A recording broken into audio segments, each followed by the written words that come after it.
Recent టైమ్స్లో Indian bike manufacturing companies అన్ని 125cc మీద ఎంత ఫోకస్ చేసినాయి అంటే హీరోలో ఎక్స్ట్రీమ్ 125cc అనే బైక్ వచ్చింది, ఎక్స్ట్రీమ్ 125R అని.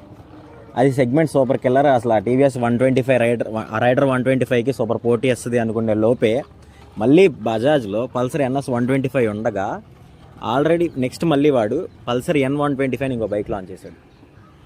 నెక్స్ట్ కేటీఎంలో చూసుకుంటే డ్యూక్ 125 ఉంది. మనం ఈ బైక్స్ అన్నిటిలో ఎలా వేరీ చేసుకోవాలి ఏంటి అని చెప్పాలనుకుంటే, మనం ప్రైస్ ఎఫర్టబుల్గా కావాలి, తక్కువ బడ్జెట్లో కావాలి అనుకుంటే, నేను కాలేజ్కి వెళ్తున్నా స్టూడెంట్ని అనుకున్నాడు టీవీఎస్ 125కి వెళ్ళడం చాలా బెస్ట్. రైడర్ 125 చాలా బాగుండిద్ది.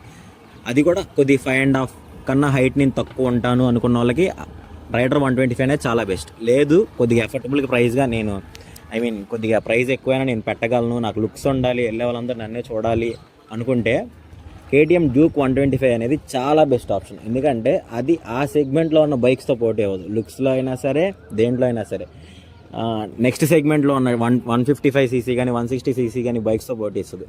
నెక్స్ట్ మనకి ఎఫర్టబుల్ ప్రైస్లో కావాలి, బజాజ్ అనే మంచి కంపెనీలో నుంచి కావాలి అనుకుంటే మనకున్నదల్లా బెస్ట్ ఆప్షన్. ఇప్పుడు NS 125 కన్నా పల్సర్ N125 అని ఇంకో బైక్ వచ్చింది.